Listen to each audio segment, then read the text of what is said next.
السلام علیکم ورحمۃ اللہ وبرکاتہ۔ اللہ کے فضل اور اس کی توفیق سے آج انشاءاللہ ہم 29واں پارہ پڑھیں گے۔ اعوذ باللہ من الشیطان الرجیم۔ سورۃ الملک مکیہ۔ بسم اللہ الرحمن الرحیم۔ تبارک الذی بیدہ الملک وہو علی کل شیء قدیر۔ 29ویں پارے کی ابتدا ہوتی ہے سورۃ الملک سے۔ پہلا رکوع ہے آیت نمبر 1 سے آیت نمبر 14 تک۔ اس سورت کی فضیلت کے بارے میں رسول اللہ صلی اللہ علیہ وسلم نے فرمایا، قرآن کی ایک سورت نے جس کی 30 آیات ہیں ایک آدمی کے لیے سفارش کی حتیٰ کہ اسے بخش دیا گیا، اور وہ سورت تبارک الذی بیدہ الملک ہے۔ ایک دوسری حدیث میں آتا ہے رسول اللہ صلی اللہ علیہ وسلم نے فرمایا، یہ جامع ترمذی کی حدیث نمبر 2891 ہے۔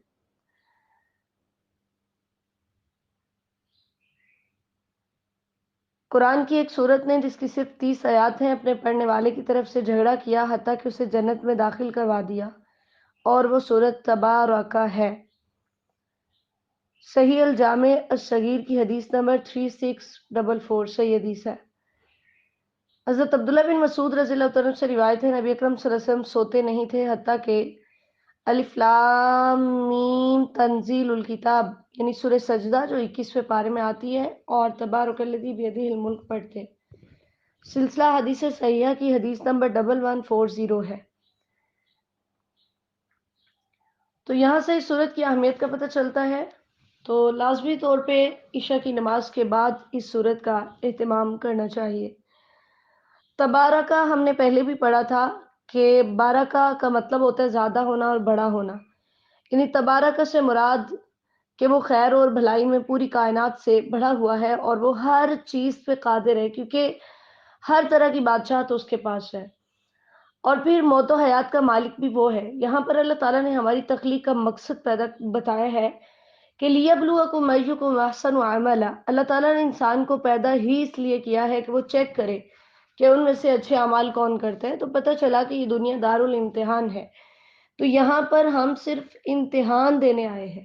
موت و حیات ہماری اس لیے پیدا کی گئی ہے کہ ہم اس زندگی میں ایک پیپر دیں اور پھر جب دوبارہ ہمیں زندہ کیا جائے تو اس کا نتیجہ ہمارے سامنے اناؤنس کیا جائے۔ وَهُوَ الْعَزِيزُ الْغَفُورُ۔ اللہ سب پہ غالب ہے، ایسا زبردست ہے کہ وہ اعمال کی جزا و سزا پر پورا اختیار رکھتا ہے، اور ایسا غالب ہے کہ کوئی اس پہ غالب نہیں، لیکن اتنی قوت کے باوجود وہ ظالم نہیں ہے بلکہ غفور ہے۔ ایسا غفور ہے کہ کوئی جتنے مرضی گناہ کرے اگر اس میں شرک نہ ہو تو وہ اس کے سارے گناہ معاف کر دے گا۔ پھر اللہ تعالیٰ نے اپنی قدرت کا ذکر کیا ہے کہ 7 آسمان تہ بتہ میں نے پیدا کیے ہیں۔ تو تم مجھے بتاؤ، اللہ تعالیٰ نے کائنات پیدا کرنے کے بعد چیلنج کیا کہ مجھے بتاؤ کہ کیا کہیں پر بھی تمہیں کوئی شگاف، کوئی کٹی پھٹی جگہ نظر آتی ہے؟ نظریں دوڑا دوڑا کر تم بار بار دیکھو، تمہاری نگاہیں تھک کر رسوا ہو کر واپس لوٹیں گی، لیکن اللہ کی تخلیق میں تمہیں کوئی نقص نظر نہیں آئے گا۔ وَلَقَدْ زَيَّنَّا السَّمَاءَ الدُّنْيَا بِمَصَابِيحَ۔ ستاروں کی تخلیق کے مقاصد بتائے گئے ہیں کہ اللہ تعالیٰ نے ایک تو آسمان دنیا کو ان کے ذریعے سے مزین کیا ہے، دوسرا ان کے ذریعے سے جب شیاطین آسمان سے باتیں سننے جاتے ہیں ان کو بھگایا جاتا ہے، کیونکہ اللہ تعالیٰ نے ان کے لیے بھڑکتی ہوئی آگ تیار کی ہے، اور جو کافر ہیں ان کو اللہ تعالیٰ جہنم میں ڈالیں گے۔ اور پھر جہنم کی ہولناکی بیان کی جا رہی ہے کہ جب بھی جہنم کے اندر ان کو ڈالا جائے گا، سمعوا لها شہیقا وہی تفور، وہ اس کے اندر دھاڑنے کی، گدھے کی طرح چیخنے چلانے کی آوازیں سنیں گے، اور جہنم جو ہے اس کو جہنمیوں پر اتنا غصہ آئے گا، یوں لگے گا کہ وہ غصے کی وجہ سے پھٹ جائے گی، اور اس ٹائم انسان پچھتائے گا، کہے گا کاش کہ میں اپنے کانوں کو استعمال کرتا، کاش میں اپنی عقل کو استعمال کرتا اور آج میں جہنمیوں میں سے نہ ہوتا۔ لیکن وہاں اس کے پچھتاوے کسی کام نہیں آئیں گے، وہاں وہ اپنے گناہوں کا اعتراف کریں گے لیکن پھر وہاں پر ان کو کوئی فائدہ نہیں ہوگا۔ اللہ تعالیٰ ہمیں محفوظ فرمائے۔ لیکن اس کے برعکس جو لوگ اپنے رب سے ڈرتے ہیں بن دیکھے، ٹھیک ہے، انہوں نے اپنے رب کو نہیں دیکھا، خشیت شدید خوف جس میں جس سے ڈرا جا رہا ہے اس کی عظمت کا احساس بھی ہو، یعنی وہ ڈرتے ہیں تو اللہ تعالیٰ ان کو بہت بڑی بخشش اور بہت بڑا اجر عطا کریں گے۔ پھر اللہ تعالیٰ نے اپنی وسعت کا، اپنے علم کی وسعت کا ذکر کیا ہے کہ تم اعلانیہ طور پر کوئی بات کرے یا چھپا کر کرے ہو تو میں تو تمہاری نیتوں سے بھی واقف ہوں، کیونکہ اللطیف الخبیر ہونا یہ میری شان ہے۔ دوسرا رکوع ہے آیت نمبر 15 سے آیت نمبر 30 تک۔ هو الذی جعل لکم الارض ذلولا، اللہ تعالیٰ یہاں پر اپنے احسانات یاد دلا رہے ہیں کہ تم یہ دیکھو کہ میں نے زمین تمہارے لیے نرم کر دی ہے، کہ تم پاؤں رکھتے ہو اتنی سخت بھی نہیں ہے کہ تمہارا پاؤں درد کرنے لگے، اور اتنی نرم بھی نہیں ہے کہ تمہارا پاؤں اندر ہی گھس جائے، ٹھیک ہے۔ بڑی خوبصورت اللہ تعالیٰ نے یہ زمین تمہارے لیے بنائی ہے اور تمہارے تابع ہے کہ جو سرکشی نہیں کرتی، بڑے آسانی سے تم اس زمین کو استعمال کر رہے ہو، تو فمشوا فی مناکبہا، تم اس کے راستوں میں چلو اور پھر وکلوا من رزقہ، اللہ تعالیٰ کا دیا ہوا کھاؤ، کیونکہ تمہیں مر کے دوبارہ اسی کی طرف اٹھنا ہے۔ آمنتم من فی السماء، یہاں پر اللہ تعالیٰ بتا رہے ہیں، اپنی شان کا اظہار کر رہے ہیں کہ زمین اگرچہ تمہارے تابع کی گئی ہے کہ تم جیسے چاہو اس کو استعمال کر سکتے ہو، لیکن یہ بھی یاد رکھو کہ یہ اسی آسمان والے کی ملکیت ہے، وہ چاہے تو تمہیں اس کے اندر دھنسا دے، جیسے اس نے قارون کو دھنسایا تھا۔ اس وجہ سے تمہیں اس کی نافرمانی نہیں کرنی اور تمہیں اس سے بے خوف نہیں ہونا۔ کیا تم اس سے بے خوف ہو گئے ہو جو آسمانوں میں ہے کہ وہ تم پہ پتھروں کی بارش برسا سکتا ہے؟ تو یہاں سے اللہ تعالیٰ کا السماء اصل میں ہر چیز کو کہتے ہیں جو اوپر ہو، بلندی پر ہو، تو یہاں سے اللہ تعالیٰ کا بلندی پر ہونا معلوم ہوتا ہے۔ جیسے رسول اللہ صلی اللہ علیہ وسلم نے ایک لونڈی سے پوچھا تھا، جب حضرت معاویہ بن حکم سلمہ رضی اللہ تعالیٰ عنہ نے آ کر نبی علیہ السلام سے اپنی لونڈی کے بارے میں بات کی کہ کیا میں اسے آزاد کر دوں، آپ نے فرمایا اسے میرے پاس لاؤ۔ وہ لے کر آئے تو آپ صلی اللہ علیہ وسلم نے اس سے پوچھا کہ اللہ کہاں ہے؟ اس نے کہا فی السماء، آسمان میں۔ پھر آپ نے پوچھا میں کون ہوں؟ اس نے کہا آپ اللہ کے رسول ہیں۔ تو رسول اللہ صلی اللہ علیہ وسلم نے فرمایا اسے آزاد کر دو، یہ مومنہ ہے۔ صحیح مسلم کی حدیث نمبر 537 ہے۔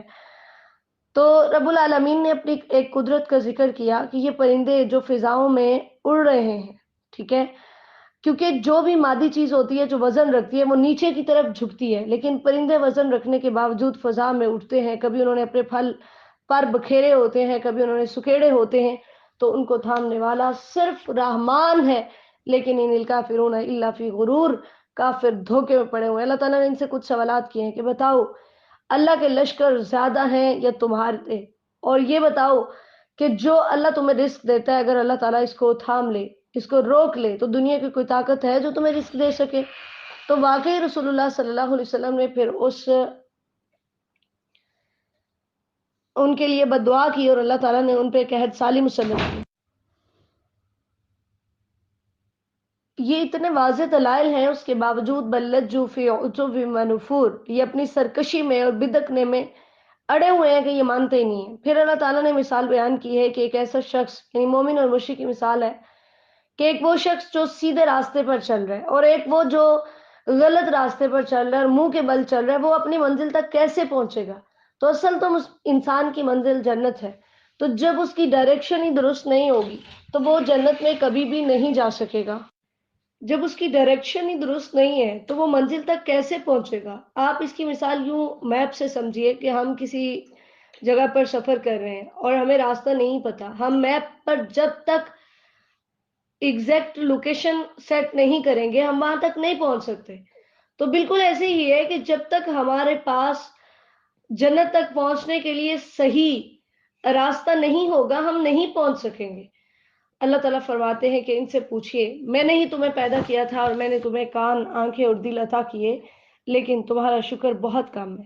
اسی طرح ان سے پوچھئے کہ میں نے ہی تمہیں زمین میں پھیلایا ہے اور میری طرف ہی تمہیں لوٹ کر آنا ہے۔ تو کفار مذاق اڑاتے ہوئے نبی اکرم صلی اللہ علیہ وسلم سے عذاب کا مطالبہ کرتے تھے۔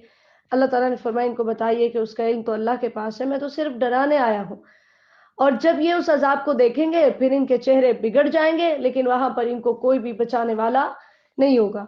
اے میرے نبی صلی اللہ علیہ وسلم، آپ ان سے کہیے کہ اگر اللہ تعالیٰ مجھے ہلاک کر دے اور میرے ساتھ والوں کو، یا اللہ ہم پہ رحم کرے، تو بتاؤ ہم تو بچ جائیں گے، تم پہ اب عذاب آنا ہے، تم بتاؤ تمہیں اللہ کے عذاب سے نجات کون دے گا، کون پناہ دے گا؟ قل هو الرحمن آمنا به وعلیہ توکلنا، ان سے کہہ دیجئے کہ اگر وہ ہمیں ہلاک کرے یا ہم پہ رحم کرے. ہماری امیدیں دونوں صورتوں میں اسی سے وابستہ ہیں کیونکہ ہمارا اسی پہ بھروسہ ہے. اور اے میرے نبی ان سے پوچھئے اگر تمہارا پانی گہرا ہو جائے تو بتاؤ دنیا کی کوئی طاقت ہے جو تمہارے پاس جاری پانی کو لے کر آئے. جب کوئی نہیں لا سکتا تو پھر تمہیں اپنے رب پر ایمان لانا چاہیے. سورۃ القلم مکیہ. بسم اللہ الرحمن الرحیم. نون والقلم وما یسطرون. پہلا رکوع ہے آیت نمبر 1 سے آیت نمبر 33 تک. اللہ تعالیٰ نے اس سورت کی ابتدا کی ہے حروف مقطعات سے اور قرآن کے اعجاز کو ثابت کیا. قلم سے مراد لوح محفوظ پر لکھنے والا قلم بھی ہو سکتا ہے. عبداللہ بن مسعود عباس رضی اللہ تعالیٰ عنہ فرماتے ہیں رسول اللہ صلی اللہ علیہ وسلم نے فرمایا سب سے پہلی چیز جو اللہ تعالیٰ نے پیدا کی وہ قلم ہے اور اسے حکم دیا کہ وہ ہر چیز لکھ دے جو آئندہ ہوگی. جامع ترمذی کی حدیث نمبر 3319 ہے. سنن نبی داؤد کی حدیث نمبر 4700 ہے. اور اس سے مراد وہ قلم بھی ہو سکتا ہے جس سے لوگ لکھتے ہیں. وما یسترون میں لوح محفوظ میں لکھے ہوئے آسمانی صحیفے قرآن مجید اور تمام کائنات کی تقدیریں بھی شامل ہیں اور انسان یا فرشتے جو کچھ لکھتے ہیں وہ ساری چیزیں بھی اس میں آتی ہیں. اللہ تعالیٰ نے اتنی بڑی قسم کھانے کے بعد 3 باتیں ذکر کی ہیں. پہلی یہ کہ اللہ کے فضل سے آپ دیوانے نہیں ہیں. دوسری یہ کہ آپ کے لیے ایسا اجر ہے جو کبھی ختم ہونے والا نہیں. اور تیسری یہ کہ آپ یقیناً خلق عظیم پر ہیں. یعنی آپ کا اخلاق اتنا عمدہ ہے کہ دشمن بھی آپ کے اخلاق کی گواہی دیتا تھا. ٹھیک ہے. تو کفار نعوذ باللہ رسول اللہ صلی اللہ علیہ وسلم کے بارے میں کبھی کیسی باتیں کہ یہ ابتر ہے اور کبھی کہتے یہ دیوانہ ہے, کبھی یہ کاہن ہے اور اس کے نام لیوا جب یہ ختم ہوگا تو اس کے نام لیوا بھی ختم ہو جائیں گے. اللہ تعالیٰ نے فرمایا کہ ایسا کبھی بھی نہیں ہوگا کیونکہ رسول اللہ صلی اللہ علیہ وسلم وفات پا بھی جائیں تو آپ کی امت کے جو نیک اعمال ہیں وہ بھی آپ کے اعمال نامے میں لکھتے جاتے رہیں گے کیونکہ نبی علیہ السلام نے وہی سکھائے تھے نا. اسی لیے رسول اللہ صلی اللہ علیہ وسلم نے فرمایا جو کسی نیکی کی طرف رہنمائی کرے تو اسے وہ نیکی کرنے والے کی طرح اجر ملے گا. صحیح مسلم کی حدیث نمبر 1893 ہے. خلق وہ عادتیں ہوتی ہیں جو پیدائشی طور پر انسان کے اندر پائی جاتی ہیں اور بغیر سوچے سمجھے وہ خود ہی بخود اس سے سرزد ہوتی ہیں. تو پورا قرآن ہی نبی اکرم صلی اللہ علیہ وسلم کا اخلاق تھا کہ یہ خود بخود آپ سے سرزد ہو رہا تھا اور آپ کا ان پر عمل تھا. جیسے سیدہ عائشہ رضی اللہ تعالیٰ عنہا سے آپ کے خلق کے بارے میں پوچھا گیا تو انہوں نے فرمایا آپ کا خلق قرآن تھا. مسند احمد کی حدیث نمبر 24601 ہے. صحیح مسلم کی حدیث نمبر 746 ہے کہ رسول اللہ صلی اللہ علیہ وسلم کے اندر وہ تمام خوبیاں پائی جاتی تھی جو ایک اچھا انسان ہونے کے لیے کافی ہیں. تو اللہ تعالیٰ نے نبی علیہ السلام کو حکم دیا کہ خلق عظیم کا تقاضا یہی ہے کہ آپ کو مجنو کہیں, کاہن کہیں, کچھ بھی کہیں, آپ صبر کیجئے کیونکہ ان قریب یہ بھی دیکھ لیں گے آپ بھی دیکھ لیں گے کہ اللہ تعالیٰ آپ کو کتنا مقام عطا کرتا ہے. اور اس دنیا میں بھی اللہ تعالیٰ نے فتوحات کے ذریعے سے آپ کو وہ مقام دیا اور آئندہ آخرت میں بھی جب اللہ تعالیٰ آپ کو حوض کوثر عطا کریں گے, آپ کو لواء الحمد عطا کریں گے اور اسی طرح اللہ تعالیٰ آپ کے مخالفین کو جہنم رسید کریں گے تو وہاں پر پھر ان کو پتہ چلے گا. پھر اللہ تعالیٰ نے حکم دیا ہے کہ جو جھٹلانے والے ہیں اور آپ نے ان کی باتیں نہیں ماننی کیونکہ مشرکین کا یہ تھا ذہن کہ کچھ نرمی یہ کریں اور کچھ نرمی ہم کرتے ہیں. یعنی وہ کہتے تھے کہ کچھ آپ تھوڑی سی نرمی کرو کہ ہمارے معبودوں کے بارے میں کچھ بات نہ کرو اور کچھ تھوڑی سی ہم کرتے ہیں کہ ہم بھی تمہارے معبود کے بارے میں کوئی نرم گوشہ اختیار کرتے ہیں. تو اللہ تعالیٰ نے فرمایا یہ خلق عظیم کا تقاضا نہیں ہے کہ آپ ان کی اطاعت کرنے لگ جائیں. نہیں, ایسا نہیں کرنا. حماد مشاء بنمیم, آپ نے ان کی باتیں نہیں ماننی جو قسمیں کھانے والے ہیں, جو رسوا ہیں, جو بہت تانے دینے والے ہیں, چغلیاں کرنے والے ہیں, خیر سے روکنے والے ہیں, حد سے بڑھنے والے ہیں, گناہگار ہیں. آپ نے قطعاً ان کی بات نہیں مانی. اتل بعد ذالک زنیم, کہ یہ ایسے کمینے ہیں کہ ان کی شرارتوں سے کوئی بچ نہیں سکتا. صرف فخر اس بات پر ہے کہ ان کو اللہ تعالیٰ نے مال دیا ہوا ہے, بیٹے دیے ہوئے ہیں. تو جب قرآن پڑھا جاتا ہے تو بدبخت کہتے ہیں کہ یہ پہلے لوگوں کی قصے کہانیاں ہیں. اللہ تعالیٰ فرماتے ہیں سنرسمہ علی الخرطوم, خرطوم کہتے ہیں یہ ناک کی ہڈی کو. اللہ تعالیٰ فرماتے ہیں کہ میں اس سے ان کو داغوں گا کیونکہ انسان ہمیشہ اپنی ناک کو اونچا رکھنے کے لیے ہی حق کا انکار کرتا ہے. پھر اللہ تعالیٰ نے ایک باغ والوں کا قصہ ذکر کیا ہے کہ جن کو اللہ تعالیٰ نے بے شمار نعمتوں سے نوازا تھا. ٹھیک ہے, ان کے باغ کا بڑا عمدہ ترین پھل ہوتا تو انہوں نے کہا کہ ہم اپنے باغ کا جو پھل ہے وہ اس دفعہ کسی کو بھی نہیں دیں گے. ٹھیک ہے, یہ چند بھائی تھے, اللہ تعالیٰ نے ان کو بہت جو ہے وہ وسعت دی ہوئی تھی. تو یوں قسمیں کھائیں کہ صبح صبح وہاں پر لوگوں کے آنے سے پہلے ہی وہاں پر ہم پہنچیں گے اور ہم جلدی جلدی اپنا باغ کا پھل توڑ کر واپس آ جائیں گے تاکہ وہاں پر کوئی مسکین نہ آئے اور ہمیں اس کو دینا نہ پڑے. ٹھیک ہے. اور انہوں نے انشاءاللہ بھی نہ کہا. تو جب وہاں پر پہنچے تو جا کر دیکھا کہ باغ راکھ ہو چکا تھا، تباہ ہو چکا تھا. پھر ایک دوسرے سے کہتے ہیں نہیں نہیں ہم تو غلطی پر ہیں. لیکن پھر کہا کہ نہیں ہم غلطی پر نہیں ہیں، یہ باغ ہمارا ہی ہے. پھر اسی ٹائم اپنے گناہ کی توبہ کی اور اللہ تعالیٰ سے معافی مانگی اور کہا کہ یا اللہ تو پاک ہے، ہم ظالم ہیں. ایک دوسرے کو پھر ملامت کرنے لگے.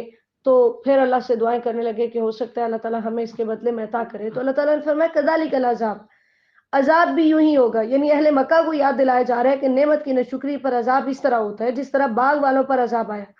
لیکن آخرت کا عذاب تو کہیں بڑا ہے. لو کانوا یعلمون، کاش کہ وہ جان لیں. دوسرا رکوع ہے ان للمتقین عند ربہم جنات النعیم، آیت نمبر 34 سے 52 تک.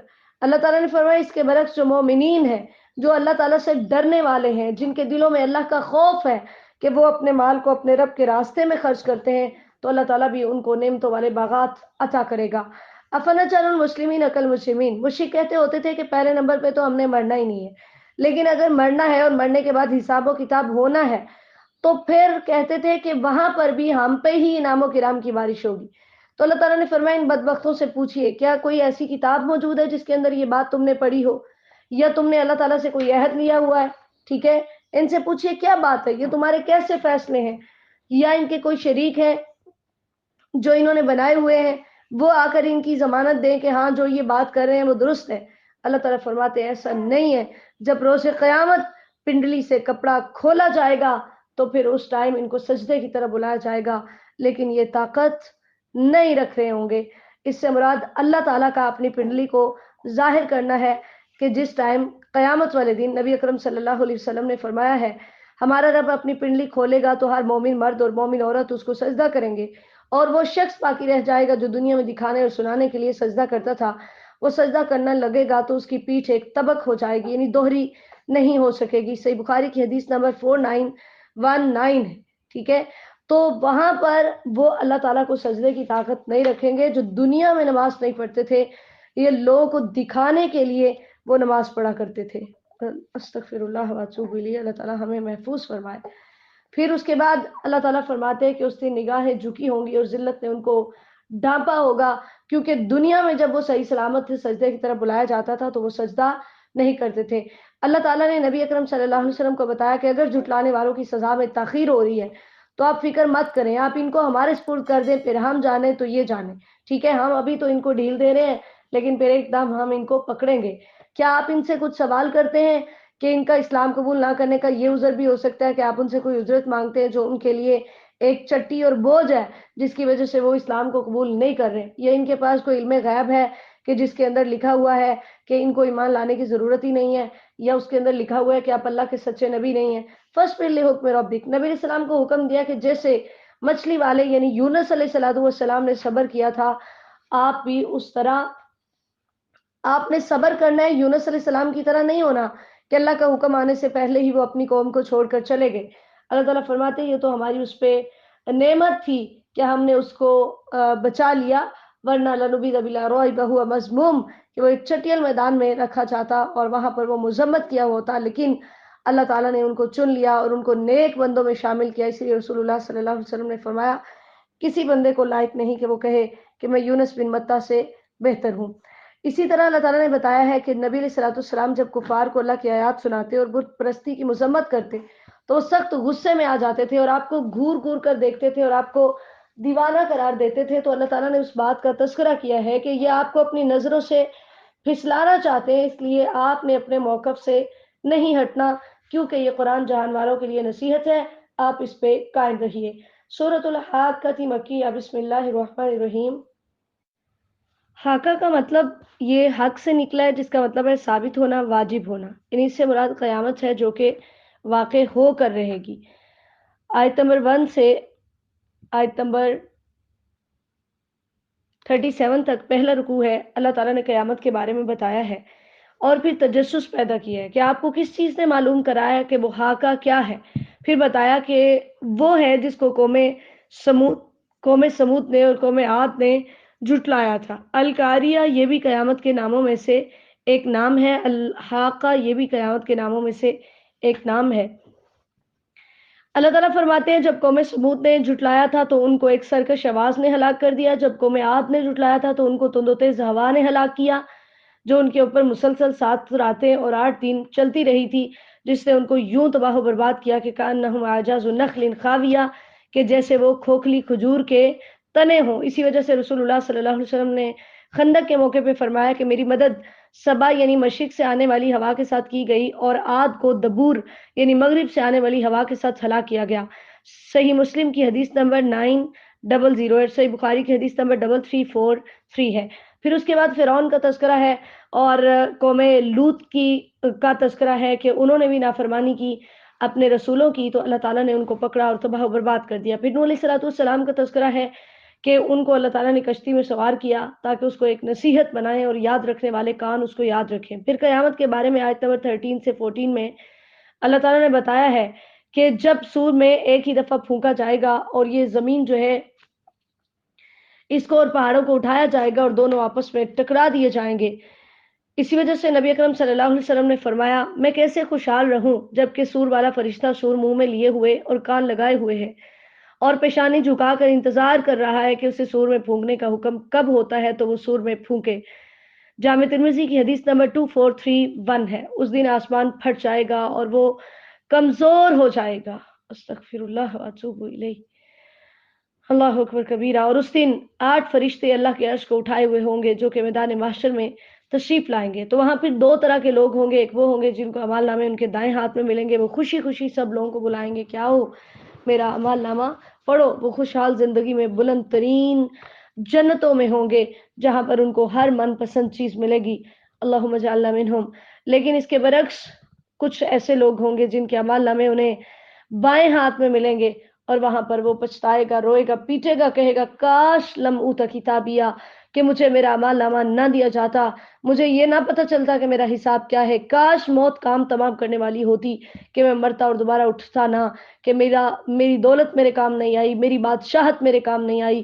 اللہ تعالیٰ حکم دیں گے کہ اس کو پکڑو اور اس کو زنجیروں میں جکڑ دو اور پھر اس کو جہنم رسید کر دو، اور پھر اس کو ایسی زنجیروں میں جکڑا جائے گا کہ جن کی چوڑائی جو ہے وہ 70 ہاتھ ہے، یعنی اس طریقے سے اس کو جہنم رسید کیا جائے گا۔ اللہ تعالیٰ ہمیں محفوظ فرمائے، کیونکہ وہ اللہ پر ایمان نہیں لاتا تھا، وہ کھانا کھلانے پر ابھارتا نہیں تھا، تو آج اس کا کوئی ایسا دوست نہیں ہوگا جس کی دوستی جوش مارے اور اس کو اللہ کے عذاب سے بچائے۔ وہاں پر ان کو غسلین کے علاوہ کچھ نہیں کھلایا جائے گا۔ غسلین زخم یا کوئی گندی چیز دھونے سے نکلنے والا پانی ہوتا ہے، اور حضرت عبداللہ بن عباس رضی اللہ عنہ فرماتے ہیں کہ اس سے مراد جہنمیوں کے زخموں سے نکلنے والا لہو اور پیپ ہے جس کو صرف گناہگار ہی کھائیں گے۔ دوسرا رکوع ہے فلا اقسم بما تبصرون، آیت نمبر 38 سے 52 تک اللہ تعالیٰ نے رد کیا ہے کہ جو تم رسول اللہ صلی اللہ علیہ وسلم کو کبھی شاعر کہتے ہو، کبھی کاہن کہتے ہو، کبھی کہتے ہو کہ اس نے یہ قرآن خود سے گھڑ لیا ہے، ایسا نہیں ہے۔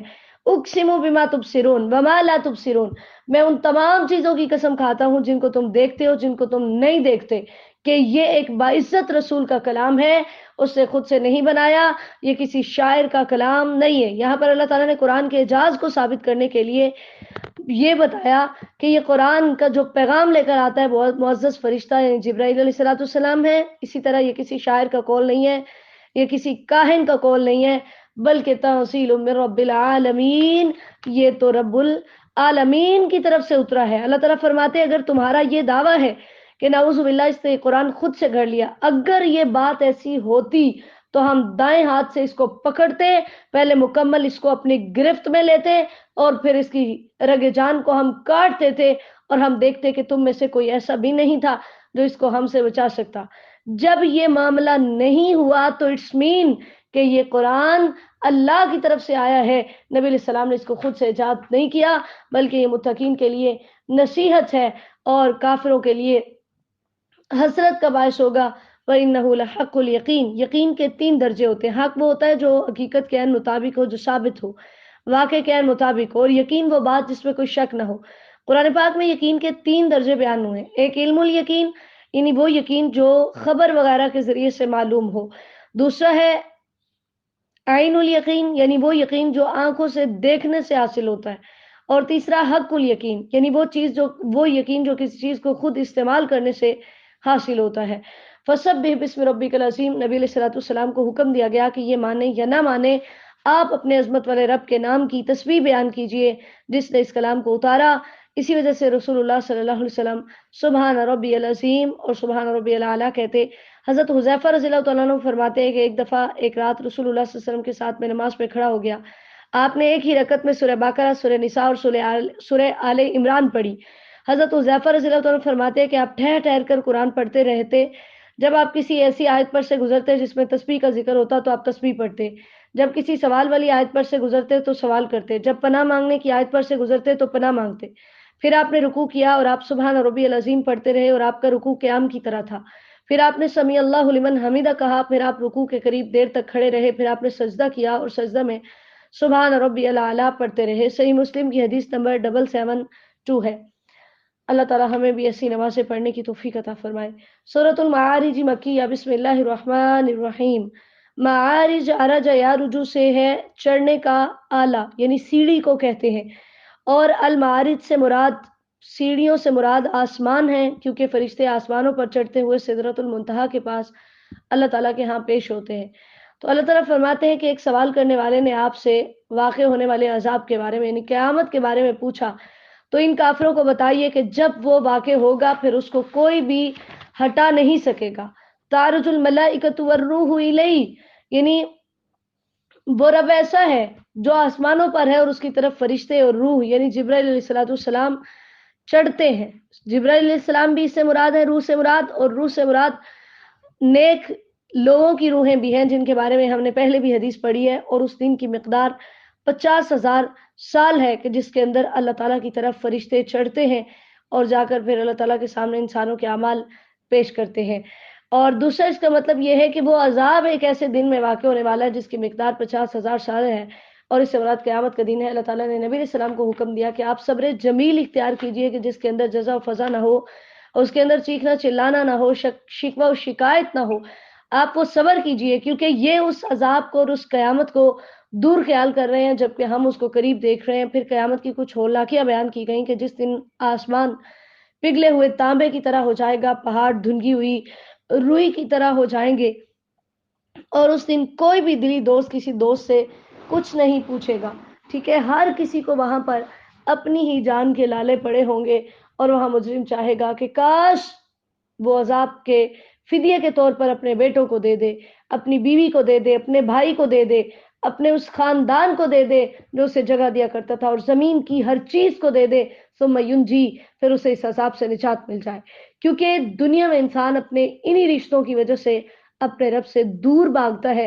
اللہ تعالیٰ فرماتے ہیں روز قیامت انہی چیزوں کو کہے گا اللہ یہ سب مجھ سے لے لو اور مجھے اس عذاب سے نجات مل جائے، لیکن کلا انہا لغا، اللہ تعالیٰ فرماتے ہیں ایسا ہرگز نہیں ہوگا کہ وہ اپنے فدیے کے طور پر عذاب سے بچنے کے لیے کسی چیز کو دے دے، بلکہ وہ جہنم شعلے مارنے والی آگ ہے جو چمڑوں کو جھلسا کر رکھ دے گی، جو کھال کو اتار دے گی، جو ہر اس سے ایک کو بلائے گی۔ من ادبر و تولا، جس نے پیٹ پھیری اور منہ پھیرا۔ یہاں سے جہنم کا کلام کرنا ثابت ہوتا ہے، جیسے رسول اللہ صلی اللہ علیہ وسلم نے فرمایا قیامت کے دن آگ سے ایک گردن نکلے گی جس کی 2 آنکھیں ہوں گی جو دیکھتی ہوں گی، اور 2 کان ہوں گے جو سنتے ہوں گے، اور ایک زبان ہوگی جو بولتی ہوگی۔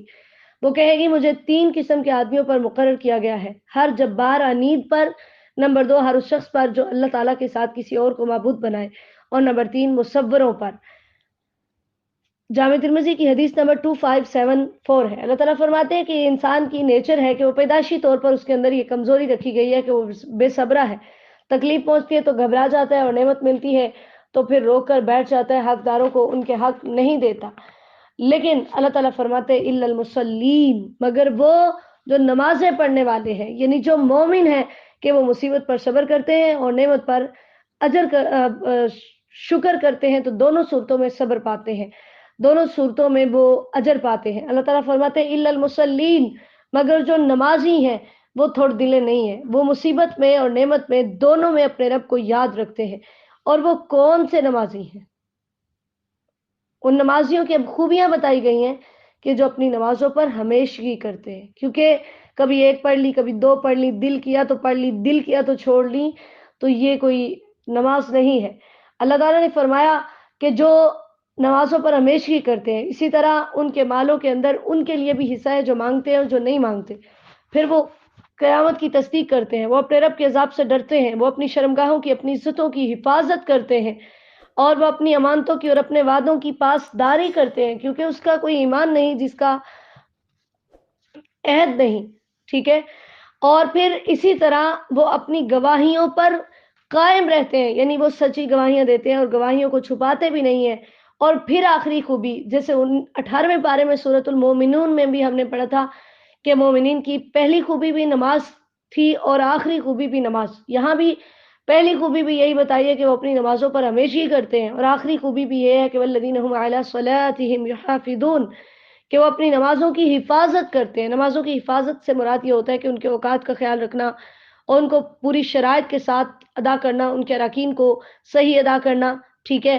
پھر اول وقت پر نماز پڑھنا، اطمینان اور سکون کے ساتھ نماز پڑھنا، اور سنت کے مطابق نماز پڑھنا، یہ نماز کی حفاظت ہے، کیونکہ رسول اللہ صلی اللہ علیہ وسلم نے فرمایا یہ منافق کی نماز ہے کہ بیٹھ کر سورج کا انتظار کرتا رہتا ہے، حتیٰ کہ جب وہ شیطان کے دو سینگوں کے درمیان ہو جاتا ہے تو اٹھ کر اس کے لیے 4 ٹھونگے مار لیتا ہے اور اس میں اللہ کا ذکر نہیں کرتا مگر کم۔ صحیح مسلم کی حدیث نمبر 622 ہے۔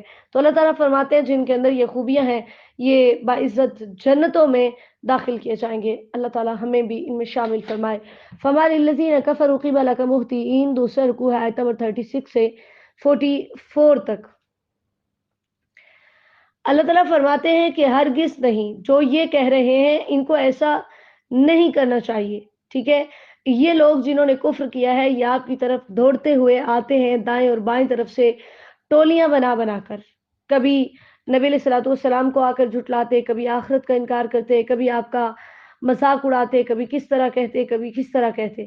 تو اللہ تعالیٰ فرماتے ہیں کہ کیا ان میں سے ہر شخص یہ امید رکھتے ہیں کہ اسے جنت میں داخل کیا جائے گا؟ کلا، ہرگز نہیں۔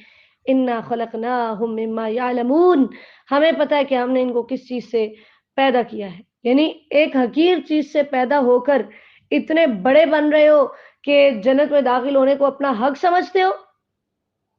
فلا، نہیں، جو تم کہہ رہے ہو ویسا نہیں ہے، بلکہ میں قسم کھاتا ہوں مشرق و مغرب کے رب کی، ان لقادرون، کہ ہم اس بات پر قادر ہیں کہ ہم تمہیں بدل کر تمہاری جگہ کوئی اور لے آئیں۔ نبی علیہ الصلوۃ والسلام کو تسلی دی کہ آپ ان کو چھوڑ دیجئے، یہ اپنے بحث مباحثے میں لگے رہیں، آپ یاد کیجئے اس دن کو کہ جب یہ لوگ قبروں سے نکلیں گے اور جلدی سے دوڑنے ہوں گے، کأنہم الی نصب یوفزون، نصب سے مراد وہ پتھر تھے جو عبادت کے لیے نصب کیے جاتے تھے۔ تو اللہ تعالیٰ فرماتے ہیں جیسے یہ دنیا میں ان جگہوں کی طرف جاتے تھے، قیامت کے دن بھی ایسے ہی یہ قبروں سے نکلیں گے اور میدان محشر کی طرف دوڑتے ہوئے جائیں گے۔ اس دن ان کی نگاہیں چھپی ہوں گی، چہروں پہ ذلت ہوگی۔ ذالک الیوم الذی کانوا یوعدون، یہی وہ دن ہے جس کا ان سے وعدہ کیا جاتا تھا۔ سورۃ نوح مکیہ، بسم اللہ الرحمن الرحیم۔ پہلا رکوع ہے انا ارسلنا نوحا الی قومہ، آیت نمبر 1 سے آیت نمبر 20 تک اللہ تعالیٰ نے حضرت نوح علیہ السلام کا ذکر کیا۔ رسول اللہ صلی اللہ علیہ وسلم سے پوچھا گیا کہ آدم اور نوح علیہ السلام کے درمیان کتنی مدت تھی؟ تو آپ صلی اللہ علیہ وسلم نے فرمایا 10 قرن، یعنی 10 صدیاں۔ صحیح ابن حبان کی حدیث نمبر 6190 ہے۔ اسی طرح نبی اکرم صلی اللہ علیہ وسلم نے فرمایا، حضرت عبداللہ بن مسعود رضی اللہ عباس رضی اللہ عنہ سے مروی ہے، انہوں نے فرمایا کہ آدم اور نوح کے درمیان 10 قرن تھے اور وہ سارے کے سارے دین حق پر قائم تھے۔ پھر جب انہوں نے اختلاف کیا تو اللہ تعالیٰ نے انبیاء کرام علیہ السلام کو بھیجا جو انہیں جنت کی خوشخبری دیتے اور عذاب سے ڈراتے تھے۔ مستدرک حاکم کی حدیث نمبر 4009 ہے۔ تو روئے زمین پر مشرکین کی طرف آنے والے سب سے پہلے نبی حضرت نوح علیہ السلام تھے۔ ہم نے ان کا واقعہ قرآن پاک میں ڈیٹیل سے پڑھا ہے کہ ان کی قوم سے ہی دنیا میں شرک کی ابتدا ہوئی تھی۔ انہوں نے اپنی قوم کو ہر طرح سے سمجھایا، اللہ کی عبادت کا حکم دیا، ان کو کہا کہ اللہ سے ڈر جاؤ، میری بات مانو، اللہ اس کے بدلے میں تمہارے گناہ معاف کرے گا۔ اللہ کے سامنے شکوہ کیا، اللہ میں نے دن رات انفرادی طور پر، اجتماعی طور پر، اعلانیہ چھپا کر، یا اللہ ہر طرح میں نے ان کو تیری طرف بلایا، لیکن جب میں ان کو بلاتا یا اللہ ان کے تکبر کے اندر اضافہ ہوتا، یا اللہ یہ اپنی انگلی اپنے کانوں میں ٹھونس لیتے۔ انہوں نے اپنی قوم سے کہا کہ اپنے رب سے استغفار کرو اور پھر استغفار کے فوائد بتائے کہ اپنے رب سے استغفار کرو، اللہ تمہارے گناہوں کو بخش دے گا، اللہ تم پہ بارش برسائے گا، اللہ تمہیں مال اور بیٹوں کے ساتھ تمہاری مدد کرے گا، اللہ تمہیں باغات عطا کرے گا، تمہارے لیے نہریں جاری کرے گا۔ یہ اتنے فوائد ہیں استغفار کے۔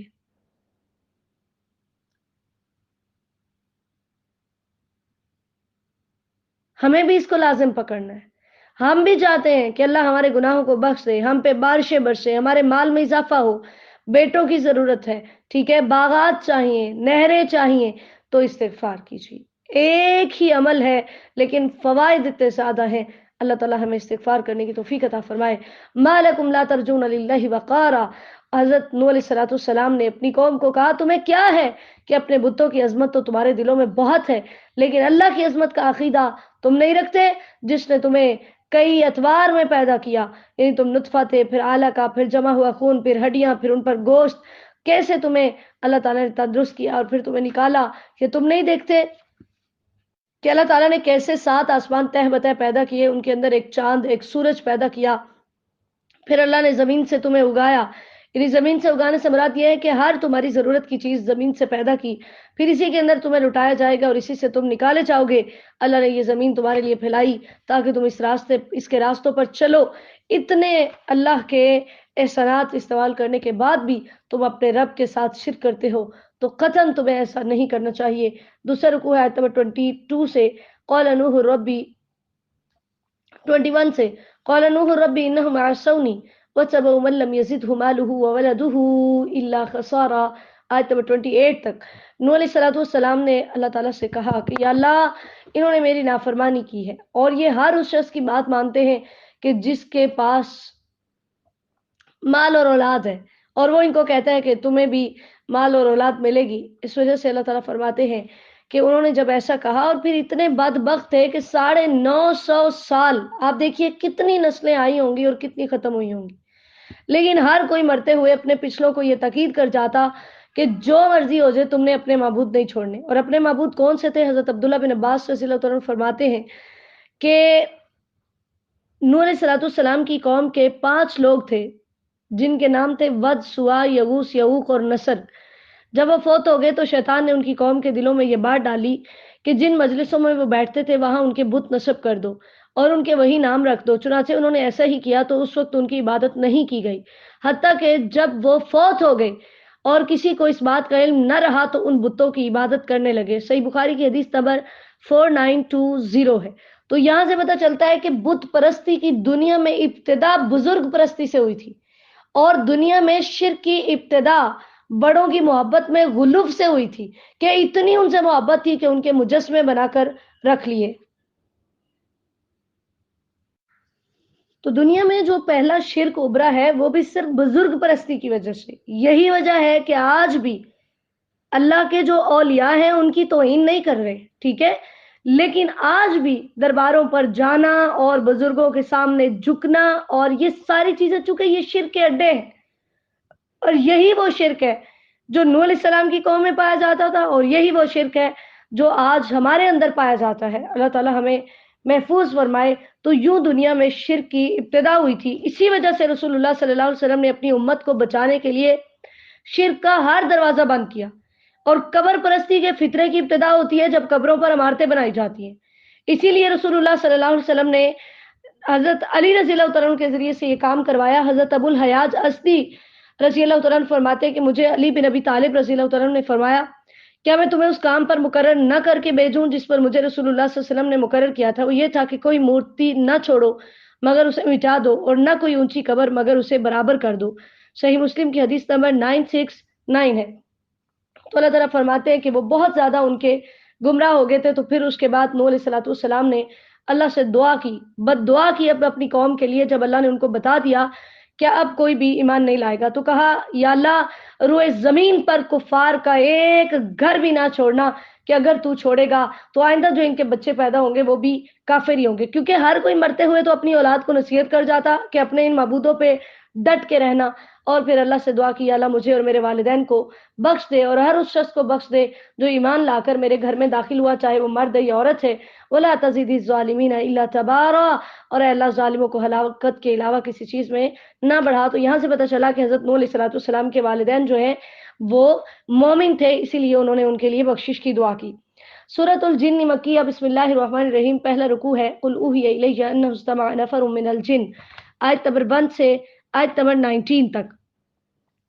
حضرت عبداللہ بن عباس رضی اللہ تعالیٰ عنہما فرماتے ہیں کہ رسول اللہ صلی اللہ علیہ وسلم اپنے اصحاب کی ایک جماعت کے ساتھ اکاز کے بازار کی طرف جانے کے ارادے سے روانہ ہوئے۔ یہ اس وقت کی بات ہے جب شیاطین اور آسمان کی خبروں کے درمیان رکاوٹ ڈال دی گئی، اور جب وہ خبریں سننے کے لیے گئے تو ان پر انگارے پھینکے گئے۔ وہ شیطان اپنی قوم کی طرف واپس آئے تو انہوں نے پوچھا کیا معاملہ ہے؟ انہوں نے کہا ہمارے اور آسمان کی خبروں کے درمیان رکاوٹ ڈال دی گئی ہے اور ہم پر انگارے پھینکے گئے ہیں۔ انہوں نے کہا تمہارے اور آسمان کی خبروں کے درمیان رکاوٹ کی وجہ کوئی نئی پیدا ہونے والی چیز ہو سکتی ہے، اس لیے تم زمین کے مشارق و مغارب کا سفر کر کے دیکھو کہ وہ کون سی چیز ہے جو تمہارے اور آسمان کی خبروں کے درمیان رکاوٹ بنی ہے۔ تو وہ لوگ جو تہامہ کی طرف روانہ ہوئے تھے وہ نبی اکرم صلی اللہ علیہ وسلم کے پاس اس وقت پہنچے جب آپ وادی نخلا میں تھے اور اکاز کے بازار کا آپ ارادہ رکھتے تھے۔ آپ اس وقت اپنے صحاب کو صبح کی نماز پڑھا رہے تھے۔ جب انہوں نے قرآن سنا تو کان لگا کر سننے لگے اور کہنے لگے اللہ کی قسم یہی وہ چیز ہے جو تمہارے اور آسمان کی خبروں کے درمیان رکاوٹ بنی ہے۔ اس موقع پر جب وہ اپنی قوم کی طرف واپس آئے تو انہوں نے کہا ہماری قوم، ہم نے ایک عجیب قرآن سنا ہے جو سیدھی راہ کی طرف ہدایت دیتا ہے، تو ہم اس پر ایمان لے آئے ہیں اور ہم کبھی کسی کو اپنے رب کے ساتھ شریک نہیں کریں گے۔ تو اللہ تعالیٰ نے اس وقت نبی اکرم صلی اللہ علیہ وسلم پر سورہ جن اتاری اور آپ پر جنوں کی گفتگو وحی کی گئی تھی۔ صحیح بخاری کی حدیث نمبر 773 ہے، صحیح مسلم کی حدیث نمبر 449 ہے، ٹھیک ہے۔ تو اسی چیز کا تذکرہ ہے کہ نبی اکرم صلی اللہ علیہ وسلم کی جنات کے ساتھ ملاقات بھی ہوئی تھی۔ جیسے حضرت عبداللہ بن مسعود رضی اللہ عنہ فرماتے ہیں کہ ایک رات رسول اللہ صلی اللہ علیہ وسلم صحابہ سے غائب رہے۔ صحابہ نے وہ رات سخت پریشانی میں گزاری، تلاش کرتے کرتے وہ آپ سے اس وقت ملے جب آپ ہیرا کی طرف سے آ رہے تھے۔ پوچھنے پر آپ نے بتایا میرے پاس جنوں کا دعوت دینے والا آیا تھا، میں اس کے ساتھ گیا اور انہیں قرآن پڑھ کر سنایا۔ پھر عبداللہ بن مسعود رضی اللہ عنہ فرماتے ہیں کہ آپ صلی اللہ علیہ وسلم ہمیں لے گئے اور ہمیں ان کے نشان اور ان کی آنکھوں کے نشان دکھائے۔ صحیح مسلم کی حدیث نمبر 450 ہے۔ اسی طرح نبی علیہ السلام نے ایک دفعہ جنوں کے سامنے سورہ رحمان پڑھی اور آپ جب فَبِأَيِّ آلَاءِ رَبِّكُمَا تُكَذِّبَانِ پڑھتے تو وہ جواب دیتے لا بِشَيْءٍ مِّن نِّعَمِكَ رَبَّنَا نُكَذِّبُ فَلَكَ الْحَمْدُ، کہ تیری نعمتوں میں سے ہمارے رب ہم کسی چیز کو بھی نہیں جھٹلاتے اور تیرے لیے ہی سب تعریف ہے۔ جامع ترمذی کی حدیث نمبر 3291 ہے۔ اللہ تعالیٰ نے سورہ جن اتار کر کفار کو شرم دلائی ہے کہ دیکھو تم اتنی مدت قرآن سننے کے باوجود قرآن کو نہیں مان رہے، تم پہ اس کا کچھ اثر نہیں ہو رہا، تم شرک سے پاک نہیں ہو رہے، جبکہ یہ اتنی عظیم اور مؤثر کتاب ہے کہ جنوں کی اس جماعت نے اسے سنتے ہی ایمان قبول کر لیا اور ہمیشہ کے لیے شرک چھوڑ دیا، ٹھیک ہے، حالانکہ جن تم سے زیادہ سرکش ہے۔ تو انہوں نے خود اپنے منہ سے اعتراف بھی کیا اپنے شرک کا، اور انہوں نے کہا کہ آئندہ کبھی بھی ہم اپنے رب کے ساتھ ایسا نہیں کریں گے۔ وقت کی قلت کے پیش نظر میں ان چیزوں کو مزید جو ہے نا وہ وضاحت سے نہیں بیان کر پا رہی۔ تو یہاں پر یعنی جنوں کی اللہ تعالیٰ نے بتایا کہ پہلے جن انسانوں سے ڈرتے ہوتے تھے، لیکن پھر کیا ہوا کہ انسانوں نے جنوں سے ڈرنا شروع کیا۔ وہ اس طرح سے کہ عرب کے بعض مشرکین جب کسی جنگل وغیرہ میں جاتے تو کہتے کہ ہم اس علاقے میں جو جنوں کا سردار ہے اس کی پناہ میں آتے ہیں، تو اس وجہ سے جنوں کی سرکشی بڑھ گئی۔ تو ان کو یہ لگا کہ انسان ہم سے ڈرتے ہیں، اس لیے اب انہوں نے مزید ڈرانا شروع کر دیا۔ جبکہ نبی اکرم صلی اللہ علیہ وسلم نے فرمایا کہ جب تم میں سے کوئی کسی منزل میں اترے تو اسے یہ کلمات کہنے چاہیے تو اسے وہاں سے کوچ کرنے تک کوئی چیز نقصان نہیں پہنچائے گی۔ وہ کلمات کیا ہیں؟ اعوذ بکلمات اللہ التامات من شر ما خلق، کہ میں اللہ کے پورے کلمات کی پناہ میں آتا ہوں ہر اس چیز کی برائی سے جو اس نے پیدا کی۔ صحیح مسلم کی حدیث نمبر 2708 ہے۔ پھر اللہ تعالیٰ فرماتے ہیں کہ وَأَنَّ لَمَسَّ السَّمَاءَ فَوَجَدْنَاهَا مُلِئَتْ، وہ جنات خود بتا رہے ہیں کہ ہم جب آسمانوں پر گئے ہیں بات سننے کے لیے تو اس کو اتنا بھر دیا گیا ہے، اس کے اندر اتنا جو ہے نا وہ پہرے کا انتظام کیا گیا ہے کہ ہم وہاں سے بات نہیں سن پا رہے، اسی وجہ سے کہ نبی اکرم صلی اللہ علیہ وسلم کا نزول ہوا تھا۔ اس وجہ سے انہوں نے کہا کہ پتہ نہیں کیا ہوا ہے، جب سرچ کرنے کے لیے نکلے تو پھر آگے ان کو پتہ چلا۔ پھر دوسرا رکوع ہے قل وَأَنَّهُ لَمَّا قَامَ عَبْدُ اللَّهِ يَدْعُوهُ كَادُوا يَكُونُونَ عَلَيْهِ لِبَدًا. اللہ تعالیٰ نے یہاں پر نبی اکرم صلی اللہ علیہ وسلم کی عبادت کا تذکرہ کیا، اور یہاں پر بھی اللہ تعالیٰ نے نبی علیہ السلام کو لفظ ابد کہہ کے پکارا کہ جب ہمارا بندہ کھڑا ہوتا ہے ہماری عبادت کے لیے، ٹھیک ہے. اسی طرح اللہ تعالیٰ نے بتایا ہے کہ جو مساجد ہیں وہ خالص اللہ کے لیے ہیں، یعنی ان کے اندر اللہ کے ساتھ شرک نہیں ہونا چاہیے. تو ایسی جگہ کہ جو اللہ تعالیٰ کی عبادت کے لیے خاص ہے، کہ وہاں پر صرف اللہ کی ہی عبادت ہونی چاہیے. اور اسی طرح یہاں سے یہ بھی پتہ چلتا ہے کہ اللہ تعالیٰ نے فرمایا فَلَا تَدْعُوا مَعَ اللَّهِ أَحَدًا، کہ میرے ساتھ کسی اور کو نہ پکارو. تو مصیبت میں یا علی مدد کہنا، یا رسول اللہ کہنا، یا شیخ عبد القادر کہنا، اور اس طرح غیر اللہ کو پکارنا جو ہے یہ شرک ہے، کیونکہ نبی علیہ الصلوۃ والسلام نے فرمایا الدعاء هو العبادہ، دعا کرنا بھی عین عبادت ہے. جامع ترمذی کی حدیث نمبر 3247 ہے.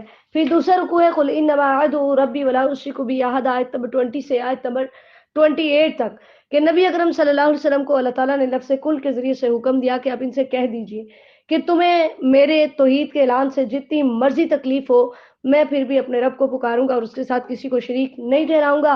اور تم یہ بھی سن لو کہ میں تمہارے لیے نفع و نقصان کا مالک نہیں ہوں، کیونکہ میں اللہ تعالیٰ کے مقابلے میں تمہارے کام نہیں آ سکتا، اور اگر تمہاری نافرمانی کروں تو اللہ کے مقابلے میں مجھے کوئی بچا نہیں سکتا، میرے لیے کوئی پناہ گاہ نہیں ہوگی. اور جس عذاب کو تم جھٹلاتے ہو، جس جہنم کو جھٹلاتے ہو سکتا ہے کہ وہ قریب ہو.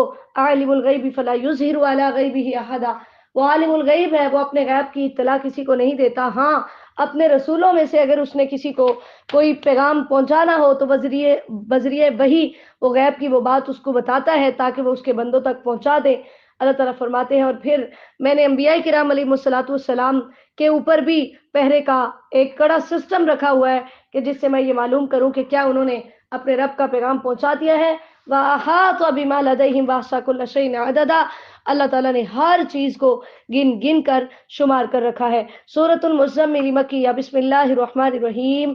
پہلا رکوع ہے یا ایھا المزمل، آیت نمبر 1 سے آیت نمبر 19 تک. نبی اکرم صلی اللہ علیہ وسلم کو پکارا گیا یا ایھا المزمل کہہ کر. اللہ تعالیٰ یہاں پر اپنے لطف کا اظہار کر رہے ہیں، محبت کا اظہار کر رہے ہیں، کیونکہ عربوں کا یہ طریقہ تھا کہ وہ مخاطب سے نرمی اور محبت سے بات کرنا چاہتے تو ایسے الفاظ سے بات کرتے تھے جو اس کی اس وقت کی یعنی کرنٹ اس کی جو سچویشن ہوتی اس کے اوپر دلالت کر رہے ہوتے، جو اس کی موجودہ حالت ہوتی.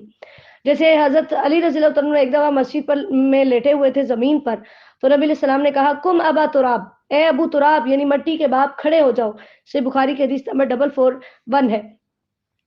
تو نبی اکرم صلی اللہ علیہ وسلم کو اللہ تعالیٰ نے اسی حالت میں پکارا کہ جس میں آپ لیٹے ہوئے تھے، اور اس کے بارے میں مختلف اقوال ہیں کہ آپ چادر لے کر لیٹے تھے، اس کی وجہ کیا تھی. پہلا قول یہ ہے کہ سیدہ عائشہ رضی اللہ عنہا فرماتی ہیں جب پہلی وحی نازل ہوئی تو فرشتے نے آپ کو 3 مرتبہ زور سے دبایا تو آپ گھر میں سیدہ خدیجہ رضی اللہ عنہا کے پاس آئے اور آپ نے فرمایا زملونی زملونی، کہ مجھے چادر اڑا دو. صحیح بخاری کی حدیث نمبر 3 ہے.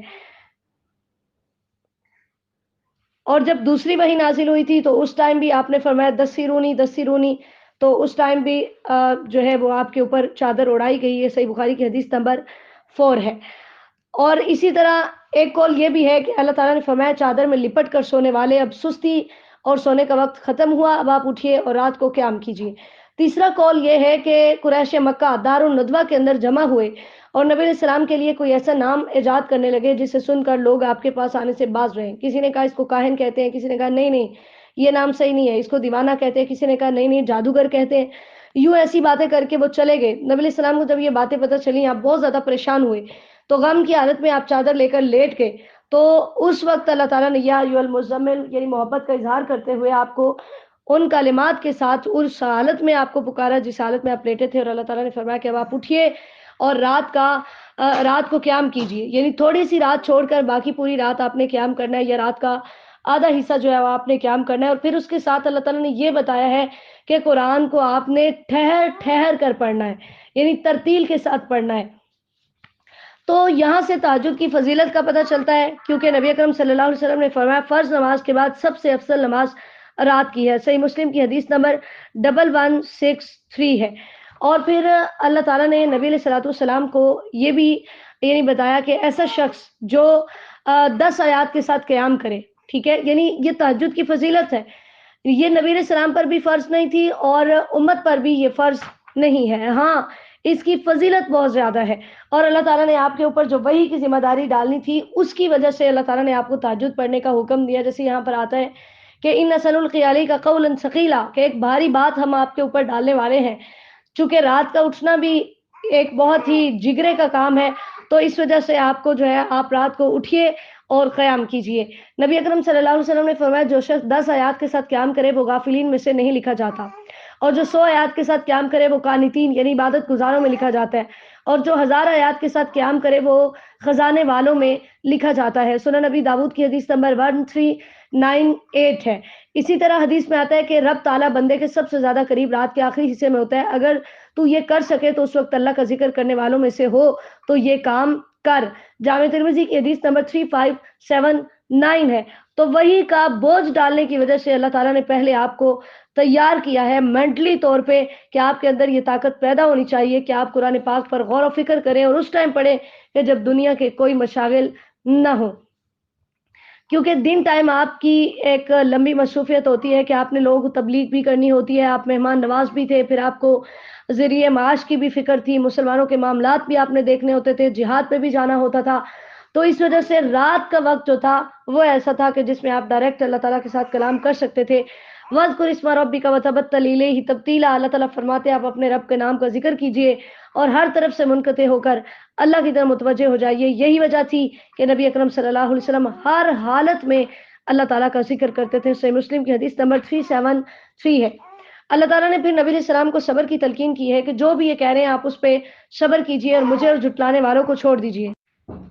اللہ تعالیٰ فرماتے ہیں کہ یہ جو جھٹلانے والے ہیں ہمارے پاس ان کے لیے بیڑیاں ہیں، ان کے لیے بھڑکتی ہوئی آگ ہے، ایسا کھانا ہے جو گلے کے اندر اٹک جائے گا، اور دردناک عذاب ہے جس دن زمین کانپے گی، پہاڑ کانپیں گے اور پہاڑ ریت کے گرائے ہوئے ٹیلے کی طرح ہو جائیں گے. ان کو بتائیے کہ ہم نے فرعون کی طرف ایک رسول بھیجا تھا، جب اس نے جھٹلایا تھا تو دیکھو پھر ہمارا عذاب کیسا ہوا. تم کیسے اس دن سے بچ سکتے ہو جس کی اتنی ہولناکی ہے کہ جس دن بچے بوڑھے ہو جائیں گے اور اس دن آسمان پھٹ جائے گا. اللہ تعالیٰ فرماتے ہیں یہ قرآن ایک نصیحت ہے، جو چاہے وہ اس نصیحت سے فائدہ حاصل کرے. آیت نمبر 20 ہے، دوسرا رکوع. سعد بن ہشام رحمہ اللہ فرماتے ہیں کہ میں نے سیدہ عائشہ رضی اللہ تعالیٰ عنہ سے پوچھا کہ آپ مجھے رسول اللہ صلی اللہ علیہ وسلم کے قیام کے بارے میں بتائیں. انہوں نے فرمایا تم یا ایھا المزمل نہیں پڑھتے؟ میں نے کہا کیوں نہیں؟ تو انہوں نے فرمایا اللہ تعالیٰ نے اس سورت کے شروع حصے میں قیام اللیل فرض کیا. تو نبی صلی اللہ علیہ وسلم نے اور آپ کے صحابہ رضی اللہ تعالیٰ عنہ 1 سال قیام کرتے رہے، اور اللہ تعالیٰ نے اس کا آخری حصہ 12 ماہ تک آسمان میں روکے رکھا، حتیٰ کہ اللہ تعالیٰ نے اس سورت کے آخری حصے میں تخفیف نازل فرمائی اور قیام اللیل فرض ہونے کے بعد نفل ہو گیا. ٹھیک ہے، یعنی پہلے فرض کیا پھر اس کے بعد اللہ تعالیٰ نے اس کو نفل کر دیا. صحیح مسلم کی حدیث نمبر 746 ہے. پھر بعد والی زندگی میں نبی علیہ السلام کے لیے بھی یہ فرض نہیں تھا اور امت کے لیے بھی یہ فرض نہیں تھا.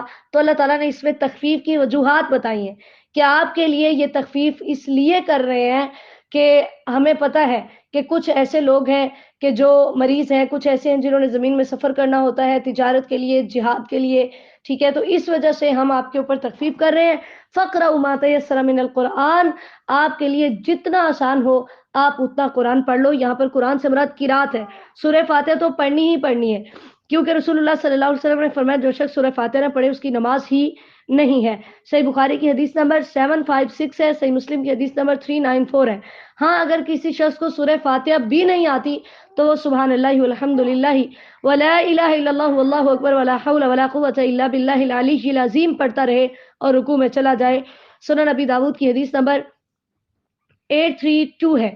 تو یہاں سے جو کہا جاتا ہے کہ کم از کم اتنا قرآن پڑھنا یہ لازم ہے، تو ایسا نہیں ہے. جتنا میسر ہو آپ قرات کر سکتے ہیں. اللہ تعالیٰ نے فرمایا کہ وَأَقْرِضُوا اللَّهَ قَرْضًا حَسَنًا، کہ تم مجھے قرض حسنہ دو، یعنی میرے راستے میں آج خرچ کرو تو کل قیامت کے دن ایک کے بدلے میں 700 عطا کروں گا. اور پھر جو بھی تم آگے بھیج رہے ہو وہ تم اللہ کے پاس پاؤ گے. اللہ تعالیٰ اس کا اجر تمہیں بڑھا چڑھا کر عطا کریں گے. واستغفر اللہ، اور تم اپنے رب سے بخشش مانگو. ان اللہ غفور الرحیم، کیونکہ اللہ تعالیٰ بے حد بخشنے والا ہے. یہی وجہ ہے کہ سحری کے وقت استغفار کرنے کی بہت زیادہ فضیلت ہے. اور نبی اکرم صلی اللہ علیہ وسلم جب نماز سے سلام پھیرتے تو 3 دفعہ استغفر اللہ کہتے تھے. صحیح مسلم کی حدیث نمبر 591 ہے. سورۃ المدثر مکیہ. بسم اللہ الرحمن الرحیم. یا ایھا المدثر آیت نمبر 1 سے آیت نمبر 31 تک پہلا رکوع ہے۔ نبی اکرم صلی اللہ علیہ وسلم پر جب سب سے پہلی وہی سورۃ العلق کی پہلی 5 آیات نازل ہوئیں، اس کے بعد وہی کچھ عرصے کے لیے رک گئی اور رسول اللہ صلی اللہ علیہ وسلم غمگین ہو گئے۔ تو آپ صلی اللہ علیہ وسلم نے فرمایا کہ اس حالت میں کہ میں چلا جا رہا تھا، میں نے آسمان کی طرف سے ایک آواز سنی، نگاہ اٹھائی تو دیکھا کہ وہ فرشتہ جو ہیرا میں میرے پاس آیا تھا زمین اور آسمان کے درمیان ایک کرسی پر بیٹھا تھا۔ میں اس سے ڈر گیا اور واپس آ کر کہا مجھے کمبل اڑا دو، مجھے کمبل اڑا دو۔ تو اللہ تعالیٰ نے یہ آیات نازل کی، یا ایھا المدثر سے والرجز فاہجر تک، یعنی سورہ مدثر کی پہلی 5 آیات دوسری وحی کے اندر نازل ہوئی تھی۔ صحیح بخاری کی حدیث نمبر 161 ہے۔ اللہ تعالیٰ نے فرمایا کہ اب آپ اٹھیے اور اپنے رب کی بڑائی بیان کیجیے، آپ لوگوں کو اللہ کے عذاب سے ڈرائیے، اپنے کپڑوں کو پاک رکھیے، یعنی ظاہری باطنی دونوں طرح کی پاکیزگیاں آپ حاصل کیجیے اور پلیدگی کو چھوڑ دیے، یعنی اصل پلیدگی جو تھی وہ بتوں کی پلیدگی تھی۔ اور پھر نبی علیہ السلام کو حکم دیا کہ آپ نے میرے لیے صبر کرنا ہے، ولا تمنن تستکثر، آپ نے کسی پر اس نیت سے احسان نہیں کرنا کہ مجھے اس سے زیادہ ملے گا، نہیں، جب آپ نے حق کی طرف بلانا ہے تو احسان کی توقع نہیں رکھنی، کیونکہ آپ کا اجر تو اللہ کے ذمے ہے۔ پھر اللہ تعالیٰ نے بتایا کہ فَإِذَا نُقِرَ فِي النَّاقُورِ، کہ جب سور میں پھونکا جائے گا تو یہ دن کفار کے لیے بہت ہی سخت ہوگا۔ اور اس دن اللہ تعالیٰ فرماتے ہیں کہ وہ شخص جس کو دنیا میں میں نے مال و دولت دی، جس کو میں نے دنیا میں بیٹے دیے، جس کو دنیا میں میں نے ہر چیز دی، وہ یہ سمجھتا تھا کہ آئندہ بھی مجھے ہی ملے گا، سأرهقه صعودا، اللہ تعالیٰ فرماتے ہیں میں اسے مشکل ترین گھاٹی پر چڑھنے کی تکلیف دوں گا، یعنی قیامت کی مصیبتیں جھیلنے پر اسے مجبور کروں گا، کیونکہ انہو فکر وقدر، کہ اس نے غور و فکر کیا اور اندازہ لگایا۔ کیونکہ کافر قرآن مجید سے لوگوں کو دور رکھنے کے لیے جو باتیں اس کے لیے کہتے تھے، خود بھی اس کو ماننے کے لیے تیار نہیں ہوتے تھے۔ کبھی کہتے ہیں کہ یہ شاعرانہ کلام ہے، پھر نہیں نہیں یہ تو کاہن کا کلام ہے، نہیں نہیں ایسا بھی نہیں ہے، یہ تو جادو ہے، یعنی اس طرح کی باتیں تھے۔ اللہ تعالیٰ فرماتے اسلی ہی سقر، کہ میں ان کو جہنم میں داخل کروں گا، اور وہ سقر کیا ہے؟ وما ادراک ما سقر، آپ کو کس چیز نے معلوم کروایا کہ وہ سقر کیا ہے؟ وہ ایسی سخت ترین چیز ہے جو نہ چھوڑے گی نہ باقی رکھے گی اور چمڑوں کو جھلس دے گی، جس کے اوپر اللہ نے 19 فرشتے مقرر کیے۔ جب اللہ تعالیٰ نے 19 فرشتوں کا تذکرہ کیا تو کفار نے اس کا بھی مذاق اڑایا۔ تو اللہ تعالیٰ نے بتایا کہ میرا ایک فرشتہ ہی تم پر کافی ہے، لیکن یہاں دیکھو کہ جہنم کے اوپر اللہ نے 19 فرشتے مقرر کیے ہیں، اور یہ تعداد ایسی ہے کہ جس کے ذریعے سے ایمان والوں کے ایمان میں اضافہ ہوا ہے، اور جو نہ ماننے والے ہیں ان کے مرض میں اضافہ ہوا ہے۔ اور کافر کہتے ہیں ما زاراد اللہ بہذا مسئلہ، اللہ ایسی مثالیں بیان کر کے کیا کرنا چاہتا ہے؟ اللہ تعالیٰ فرماتے ہیں ایسی مثالوں کے ذریعے سے میں کچھ کو گمراہ کرتا ہوں اور کچھ کو میں ہدایت دیتا ہوں، اور یاد رکھو میرے اتنے لشکر ہیں جن کو میرے علاوہ کوئی نہیں جانتا، ان کے اندر انسان کے لیے نصیحت ہے۔ یہی وجہ ہے کہ بیت المعمور کے اندر ہر روز 70,000 فرشتے اللہ کی عبادت کرتے ہیں، لیکن قیامت تک دوبارہ ان کی باری نہیں آئے گی۔ یہاں سے بھی اللہ کے لشکروں کی تعداد کا اندازہ لگایا جا سکتا ہے۔ کلا والقمر، دوسرا رکوع ہے آیت نمبر 32 سے 56 تک۔ اللہ تعالیٰ نے بتایا ہرگز ایسا نہیں ہے کہ تم یہ جو جہنم کے فرشتوں کی تعداد سے انکار کر رہے ہو، یہ درست نہیں ہے۔ ہم چاند کی قسم کھاتے ہیں، ہم رات کی قسم کھاتے ہیں جب وہ جانے لگے، ہم صبح کی قسم کھاتے ہیں جب وہ روشن ہو، کہ یہ جہنم ایک بہت بڑی چیز ہے، ٹھیک ہے؟ تو تمہیں اس سے ڈرنا چاہیے۔ پھر اللہ تعالیٰ نے بتایا کہ جہنمی جب جہنم میں جائیں گے تو ان سے پوچھا جائے گا کہ کیا اسباب تھے، کیا وجوہات تھیں جن کی وجہ سے تم جہنم میں آئے، تو وہ 4 باتیں بتائیں گے۔ نمبر 1، وہ کہیں گے لم نکو من المصلین، ہم نماز نہیں پڑھتے تھے، کیونکہ مسلمان ہونے کے بعد انسان کے اوپر سب سے پہلی ذمہ داری جو عائد ہوتی ہے وہ نماز پڑھنا ہے۔ تو جو نماز نہیں پڑھتا تو یہاں سے پتہ چلا کہ وہ جہنم میں جائے گا۔ اور نبی علیہ السلام کی صحیح بخاری کی حدیث نمبر 225 بھی ہے کہ مجھے حکم ہے کہ میں اس وقت تک لوگوں سے لڑوں جب تک وہ شہادتین کا اقرار نہ کر دیں اور جب تک وہ نماز نہ پڑھنے لگ جائیں، یعنی نماز پڑھیں تو پھر میں ان سے جہاد چھوڑ دوں۔ نمبر 2، وہ کہیں گے کہ ہم مساکین کو کھانا نہیں کھلاتے تھے، کیونکہ اسلام کے اندر کھانا کھلانے کی بہت اہمیت ہے۔ اور نمبر 3 کہ ہم بحث کرنے والوں کے ساتھ بحث کرتے تھے، اور نمبر 4 کہ ہم قیامت کے دن کو جھٹلاتے تھے۔ اللہ تعالیٰ فرماتے ہیں وہاں ان کے پاس کوئی شفاعت، کوئی سفارش کسی کی وہاں پر کام نہیں آئے گی، اور وہاں پر وہ یوں ہوں گے کہ جیسے ایسے گدھے ہیں جو شیر سے ڈر کے بھاگ رہے ہیں۔ وہاں ہر کسی کو اس کا اعمال نامہ، اس کا صحیفہ کھول کر دیا جائے گا۔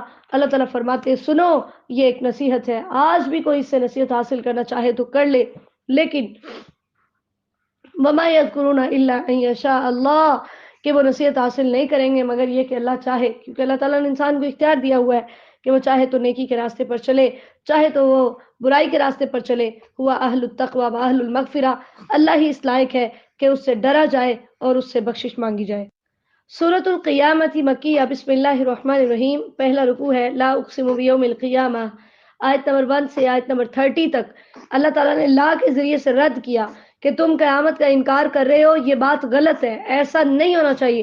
اقسم بیوم القیامہ، میں قیامت کے دن کی قسم کھاتا ہوں. اب دیکھیں کسی چیز کا وجود ہے تو قسم کھائی جا رہی ہے نا.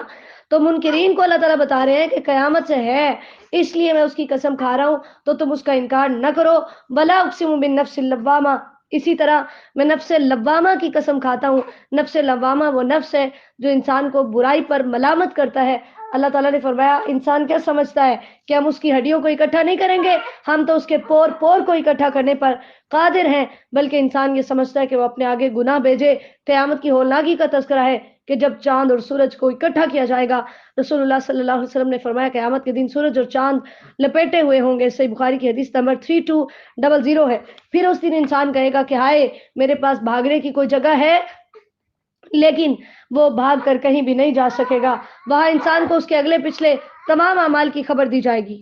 وہاں انسان کو اس کے اگلے پچھلے تمام اعمال کی خبر ملے گی، جو اس نے اپنی موت سے پہلے کیے، جو اس نے ایسے اعمال کیے جن کا مرنے کے بعد بھی اس کو اجر مل رہا ہے. ٹھیک ہے، ایک تو اس سے مراد وہ 3 کام ہیں کہ صدقہ جاریہ، نیک اولاد اور نفع مند علم. اور دوسرا اس سے مراد کہ اس نے کوئی اچھا کام کیا اور اس کو دیکھ کر کسی نے اچھا کام کیا، یا برا کام کیا اور اس کو دیکھ کر کسی نے برا کام کیا، تو اس کا بھی اللہ تعالیٰ اس کو وہاں پر بتائیں گے. بل الانسان والا نفسی بصیرہ. چاہے اللہ تعالیٰ کی طرف سے اعمال نامے کے اندر پورا ریکارڈ ہے، لیکن انسان خود بھی اپنے بارے میں جانتا ہے کہ وہ کیا کر کے آ رہا ہے. لا تحرک بھی لسانک، آیت نمبر 16 سے 19. لا تحرک بھی لسانک لتعجل بھی. حضرت عبداللہ بن عباس رضی اللہ تعالیٰ عنہ فرماتے ہیں کہ رسول اللہ صلی اللہ علیہ وسلم قرآن اترتے وقت بہت تکلیف محسوس کرتے تھے.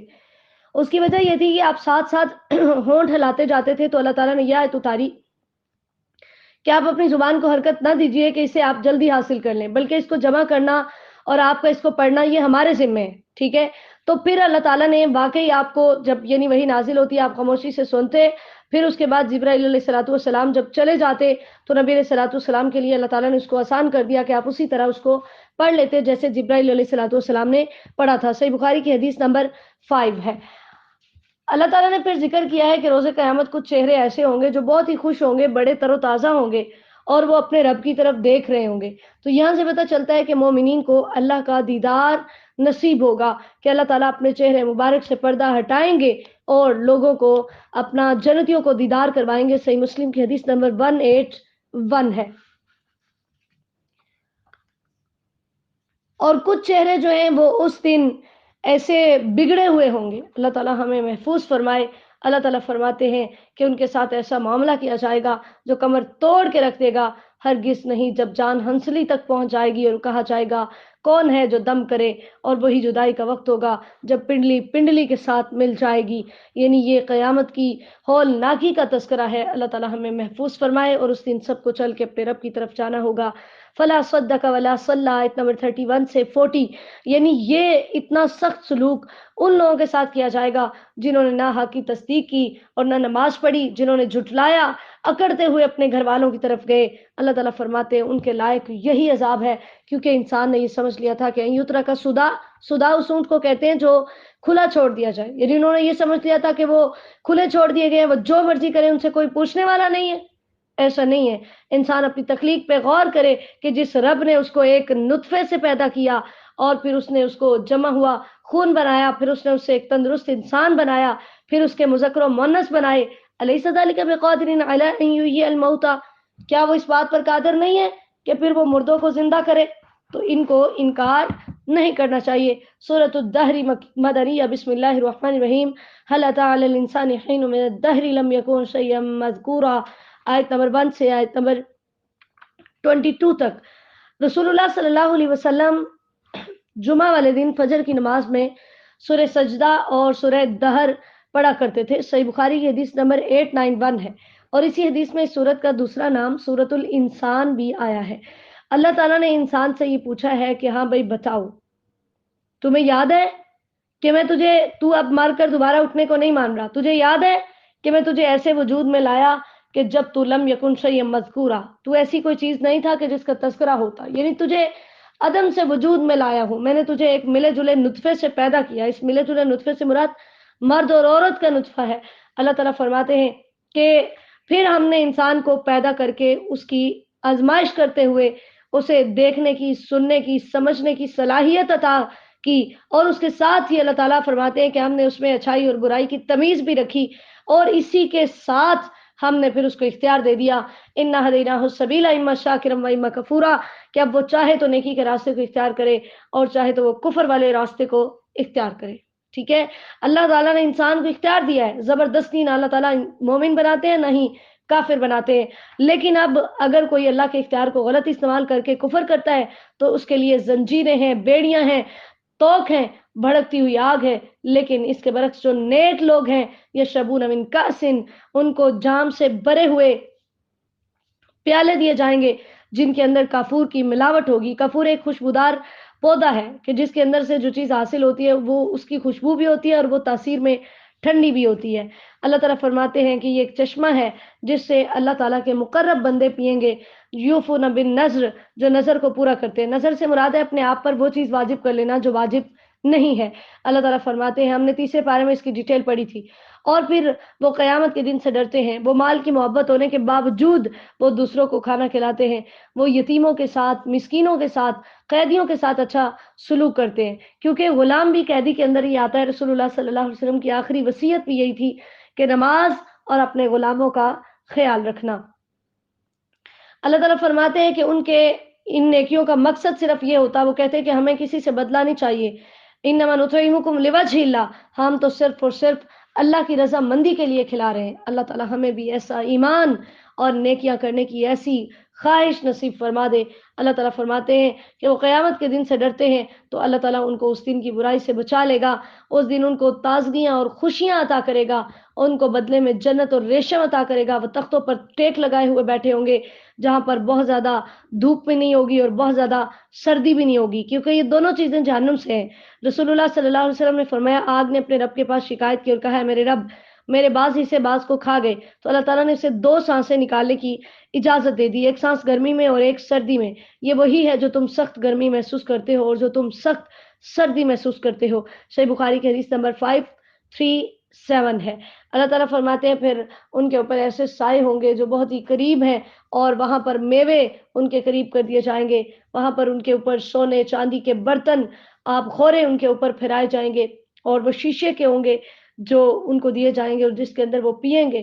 پھر وہاں پر ایک اور چشمہ ہوگا جو زنجبیل ہے، وہ تسمى سلسبیلا، جس کا نام سلسبیل رکھا گیا ہے کہ وہ آسانی سے حلق سے گزر جائے گا، وہ تیزی سے بہنے والا ہوگا، وہ آسانی سے تابع ہونے والا ہوگا کہ وہ جہاں چاہیں گے اسے لے جائیں گے۔ پھر یہ ہمیشہ نوجوان رہنے والے لڑکے ان کی وہاں پر خدمت کریں گے، یعنی جو ہمیشہ نوجوان ہی رہیں گے، یوں لگیں گے کہ جیسے وہ بکھرے ہوئے موتی ہیں۔ رسول اللہ صلی اللہ علیہ وسلم نے فرمایا، مومن جب جنت میں اولاد چاہے گا تو اس کا حمل اور وضع حمل اور اس کا بڑا ہونا ایک گھڑی میں ہو جائے گا اس کی خواہش کے مطابق۔ ابن ماجہ کی حدیث نمبر 4338 ہے کہ وہاں پر نعمتیں ہی نعمتیں ہوں گے اور بادشاہت ہی بادشاہت ہوگی، وہاں موٹے اور باریک ریشم کے کپڑے ان کو پہنائے جائیں گے۔ اللہ اکبر کبیرہ، کیونکہ جو آخری جنتی ہوگا اسے اللہ تعالیٰ فرمائیں گے تجھے دنیا اور دنیا کے 10 گنا کے برابر دیا جاتا ہے۔ تو جب آخری جنتی کو اتنا ملے گا تو پہلے جنتی کا کیا عالم ہے۔ اللہم اجعلنا منہم۔ صحیح مسلم کی حدیث نمبر 186 ہے۔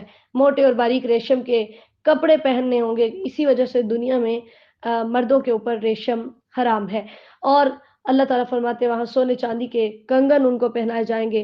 رسول اللہ صلی اللہ علیہ وسلم نے فرمایا 2 باغ ایسے ہیں کہ ان کے برتن اور ان میں جو کچھ ہے چاندی کا ہے، اور 2 باغ ایسے ہیں کہ ان کے برتن اور ان میں جو کچھ ہے سونے کا ہے۔ اللہ اکبر۔ صحیح بخاری کی حدیث نمبر 7444 ہے۔ اللہ تعالیٰ فرماتے ہیں یہ تمہارا بدلہ ہے، وَكَانَ سَعْيُكُم مَشْكُورًا، اور تمہاری کوشش کی قدر کی گئی ہے۔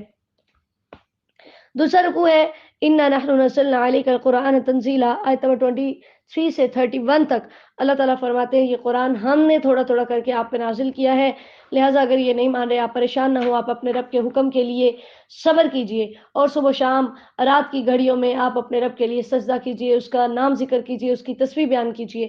یہاں پر بھی 5 نمازوں کا تذکرہ ہے۔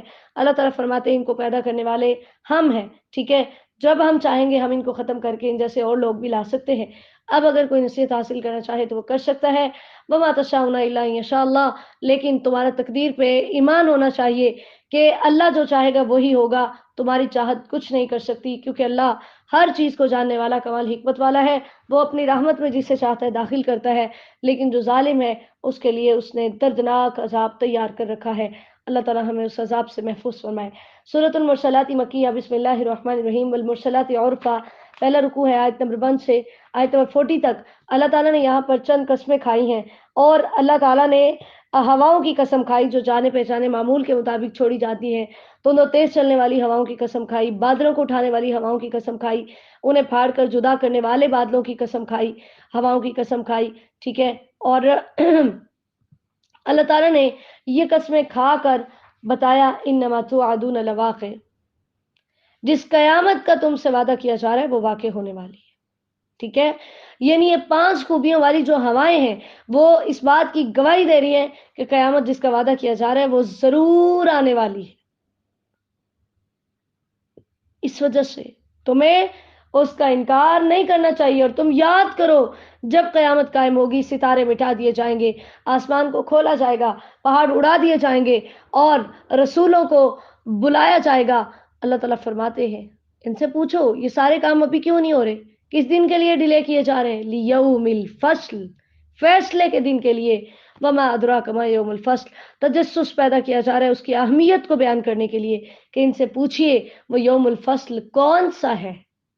ویل یومئذ للمکذبین، جس دن جھٹلانے والوں کے لیے بڑی ہلاکت ہوگی۔ اللہ تعالیٰ فرماتے ہیں کیا یہ نہیں دیکھتے کہ الم نہلک الاولین، پہلوں کو ہم نے اس لیے برباد کیا کہ وہ بھی آخرت کو نہیں مانتے تھے۔ یہ اپنی تخلیق پہ تو غور کریں، ہم نے ان کو ایک حقیر پانی سے پیدا کیا، جس کو ہم نے ایک ٹھہرنے والی جگہ یعنی ماں کے پیٹ میں ٹھہرایا، ایک مقررہ اندازے کے مطابق، یعنی 9 ماہ یا اس سے کم یا زیادہ، یہ اللہ تعالیٰ کو ہی پتا ہوتا ہے۔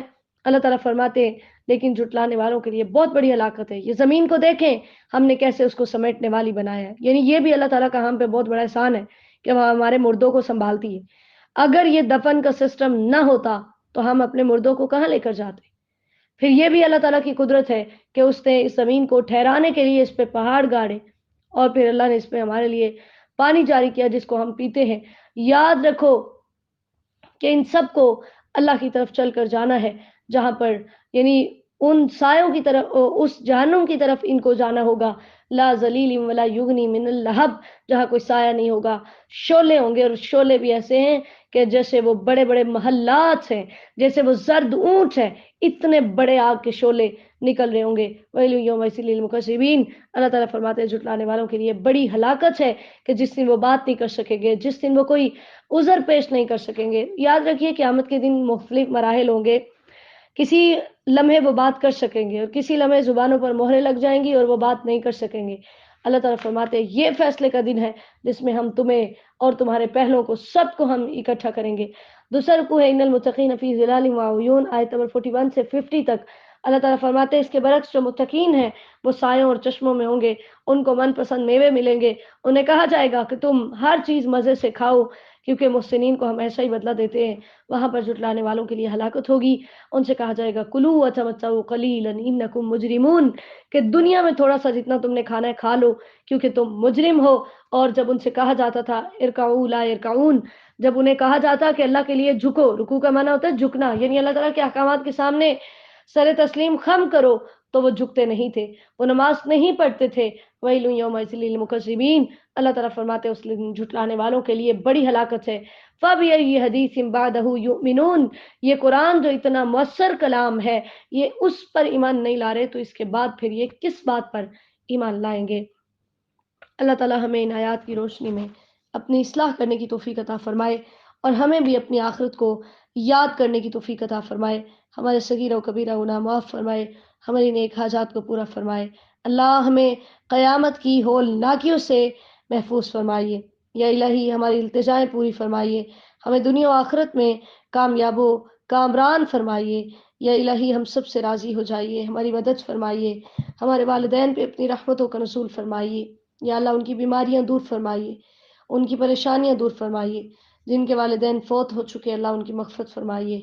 یا الہی ہم سب سے راضی ہو جائیے، ہمارا خاتمہ بالایمان فرمائیے، بے اولادوں کو نیک اولاد عطا فرمائیے۔ اللہم صلی وسلم علی نبینا محمد صلی اللہ علیہ وسلم۔